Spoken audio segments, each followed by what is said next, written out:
Hi hello നമസ്കാരം, welcome back to our channel. അപ്പോൾ എല്ലാവർക്കും നമ്മുടെ ചാനലിലേക്ക് വീണ്ടും സ്വാഗതം. അപ്പോൾ ഇന്നത്തെ വീഡിയോ എന്ന് പറയുന്നത്, ഇന്ന് നമ്മളൊരു അടിപൊളി ഈവനിങ് സ്നാക്കാണ് ഉണ്ടാക്കുന്നത്. നമുക്ക് പെട്ടെന്ന് നമുക്ക് വീട്ടിലുണ്ടാക്കാൻ പറ്റുന്ന ഒരു അടിപൊളി സ്നാക്ക്. അപ്പോൾ നമുക്കൊരു ഏത്തപ്പഴം ഉണ്ടെങ്കിൽ പെട്ടെന്ന് തന്നെ ഈ ഒരു അടിപൊളി സ്വീറ്റ് ആയിട്ടുള്ള ഈ ഒരു സാധനം നമുക്ക് വീട്ടിലുണ്ടാക്കാൻ പറ്റുന്നതായിരിക്കും. അപ്പോൾ തീർച്ചയായിട്ടും നിങ്ങളെല്ലാവരും ട്രൈ ചെയ്ത് നോക്കണം. വളരെ നമ്മുടെ ഉണ്ണിയപ്പത്തിൻ്റെയൊക്കെ ഒരു മോഡലാണ്. ഇൻസ്റ്റൻറ്റ് ഉണ്ണിയപ്പം എന്ന് തന്നെ വേണമെങ്കിൽ പറയാം. പക്ഷേ നമ്മളിതിൽ യൂസ് ചെയ്യുന്നത് ഏത്തപ്പഴമാണെന്ന് മാത്രമേ ഉള്ളൂ. വളരെ പെട്ടെന്ന് തന്നെ നമുക്ക് ഉണ്ടാക്കിയെടുക്കാൻ പറ്റുന്ന ഒരു അടിപൊളി സ്നാക്കാണ്. അപ്പോൾ ഇതെങ്ങനെയാണ് ഉണ്ടാക്കുന്നത്, ഇനി എന്തൊക്കെ സാധനങ്ങളാണ് ആവശ്യമുള്ളതെന്നൊക്കെ നമുക്ക് വീട്ടിലൂടെ നോക്കാം. അപ്പോൾ അതിന് മുമ്പായിട്ട് നമ്മുടെ ഈ ചാനൽ ആദ്യമായിട്ട് കാണുന്ന ആരെങ്കിലും ഉണ്ടെങ്കിൽ ചാനൽ ഒന്ന് സബ്സ്ക്രൈബ് ചെയ്യുക, സപ്പോർട്ട് ചെയ്യുക, അതിൻ്റെ അടുത്തുള്ള ബെൽ ഐക്കൺ എനേബിൾ ചെയ്യുക, അതിലോളം എന്നുള്ള ഓപ്ഷൻ സെലക്ട് ചെയ്യുക. ഓക്കെ, അപ്പോൾ നമുക്ക് വീട്ടിലേക്ക് പോകാം.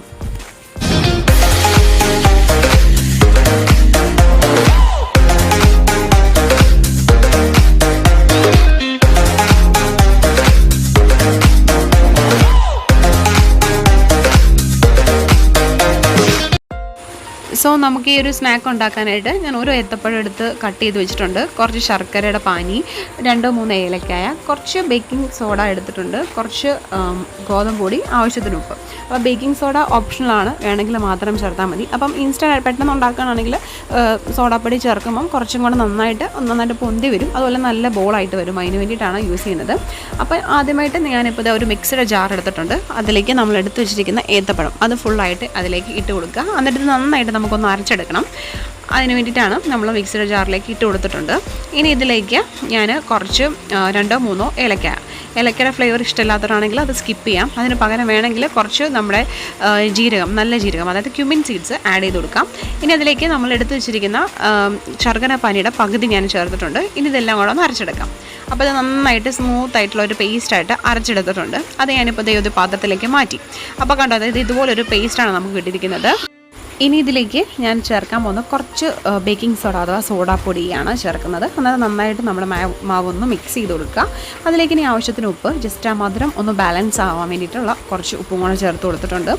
ഇനി ഇതിലേക്ക് നമുക്ക് കുറേശ്ശെ ഗോതമ്പൊടി ചേർത്തിട്ട് ഇത് നന്നായിട്ടൊന്ന് മിക്സ് ചെയ്തെടുക്കണം.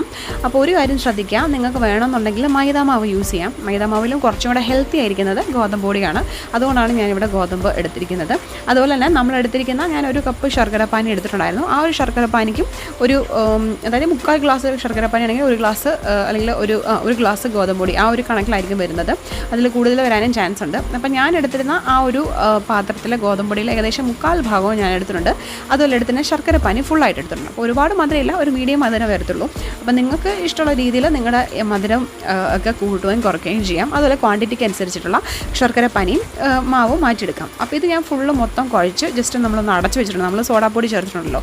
സോഡാപ്പൊടി വേണ്ടെന്നുണ്ടെങ്കിൽ സ്കിപ്പ് ചെയ്യാം കേട്ടോ, അതിനകത്തും പ്രശ്നമില്ല.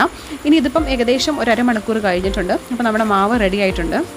ഇനി ഇത് നമുക്ക് എണ്ണയിൽ നന്നായിട്ട് വറുത്ത് കോരിയെടുക്കാം. അപ്പം കഴിവതും വെളിച്ചെണ്ണ തന്നെ യൂസ് ചെയ്യാനായിട്ട് ശ്രമിക്കുക. അപ്പം പ്രത്യേകം ഒരു ടേസ്റ്റ് ആയിരിക്കുമല്ലോ. അപ്പോൾ ഇനി നമുക്കിത് കുറേശ്ശെ മാവ് ഇതിലേക്ക് നമുക്ക് എടുത്തിടാം. അപ്പോൾ ഇത് നല്ല ബോൾസ് ആയിട്ട് നമ്മൾ ഇടുമ്പോൾ തന്നെ അത് ഏകദേശം ഒരു ബോൾ കുറച്ചിങ്ങനെ ഒന്ന് കയ്യിൽ വെച്ചിട്ടൊന്ന് ഇടുകയാണെങ്കിൽ കറക്റ്റ് ആ ഒരു ബോളിൻ്റെ ഷേപ്പിൽ വരുന്നതായിരിക്കും. നന്നായിട്ട് വീർത്ത് വരും നമ്മൾ സോഡാപ്പൊടി. ഇനി സോഡാപ്പൊടി നിങ്ങൾ ചേർത്തില്ല എന്നുണ്ടെങ്കിൽ പോലും നന്നായിട്ട് ഇങ്ങനെ ബബിളായിട്ട് നല്ലതായിട്ട് വീർത്ത് വരുന്നതായിരിക്കും. കറക്റ്റ് ആ ഒരു ഉണ്ണിയപ്പത്തിൻ്റെ ആ ഒരു ഇതിൽ തന്നെ വരും. അപ്പോൾ ദേ നന്നായിട്ട് വന്നിട്ടുണ്ട്. അപ്പോൾ നമുക്ക് പെട്ടെന്ന് വീട്ടിൽ നമ്മുടെ ഗസ്റ്റോ അല്ലെങ്കിൽ നമുക്ക് തന്നെ വൈകുന്നേരം എന്തെങ്കിലും ചായയും കാപ്പിയുടെ ഒക്കെ കഴിക്കാൻ പറ്റുന്ന വളരെ സിമ്പിളായിട്ട് ഉണ്ടാക്കാൻ പറ്റുന്ന ഒരു അടിപൊളി സ്നാക്കാണ്. അപ്പോൾ ഇത് കണ്ടാൽ ഉണ്ണിയപ്പമല്ലെന്ന് ആരും പറയില്ല അല്ലേ. അപ്പോൾ അതുപോലെ പ്രത്യേകിച്ച് ആ ഏത്തപ്പഴവും ശർക്കരയും ഒക്കെ ആകുമ്പോൾ വളരെ ഭയങ്കര ടേസ്റ്റാണ്. അപ്പം നിങ്ങളെല്ലാവരും തീർച്ചയായിട്ടും ട്രൈ ചെയ്ത് നോക്കണേ. അപ്പോൾ ഇത് കണ്ടോ, നമ്മുടെ നന്നായിട്ട് നല്ല ബ്രൗൺ കളറായിട്ട് വന്നിട്ടുണ്ട്. അപ്പോൾ നമുക്കിതിന് എണ്ണയിൽ നിന്ന് കോരിയെടുക്കാം. അപ്പോൾ വളരെ സിമ്പിളാണ്. തീർച്ചയായിട്ടും നിങ്ങളെല്ലാവരും ട്രൈ ചെയ്ത് നോക്കുക. വളരെ പെട്ടെന്ന് തന്നെ നമുക്ക് കുറച്ച് ഇൻഗ്രീഡിയൻസ് യൂസ് ചെയ്തിട്ട് ചെയ്യാൻ പറ്റും. ഒരു ഇൻസ്റ്റൻറ്റ് ഉണ്ണിയപ്പം എന്ന് തന്നെ പറയാം. അതുപോലെ അതിൻ്റെ അകത്ത് നല്ല സോഫ്റ്റാണ്. ഇപ്പോൾ ഒരെണ്ണം ഞാനതൊന്ന് കാണിച്ചു തരാം. നല്ല കണ്ടോ, നമ്മൾ കറക്റ്റ് ഉണ്ണിയപ്പൊക്കെ തിന്നുന്ന പോലെ തന്നെ നല്ല സോഫ്റ്റാണ്. അതുപോലെ തന്നെ നല്ല ലെയറായിട്ട് വന്നിട്ടുണ്ട്. നല്ല സോഫ്റ്റാണ്. സോ തീർച്ചയായിട്ടും എല്ലാവരും ട്രൈ ചെയ്ത് നോക്കുക. അപ്പോൾ വീഡിയോ ഇഷ്ടമെങ്കിൽ ലൈക്ക് ചെയ്യാനും ഷെയർ ചെയ്യാനും കമൻറ്റ് ചെയ്യാനും മറക്കരുതേ. അപ്പോൾ ഇനിയും നല്ല വീഡിയോസായിട്ട് കാണാം. അതുവരെ till then take care. By.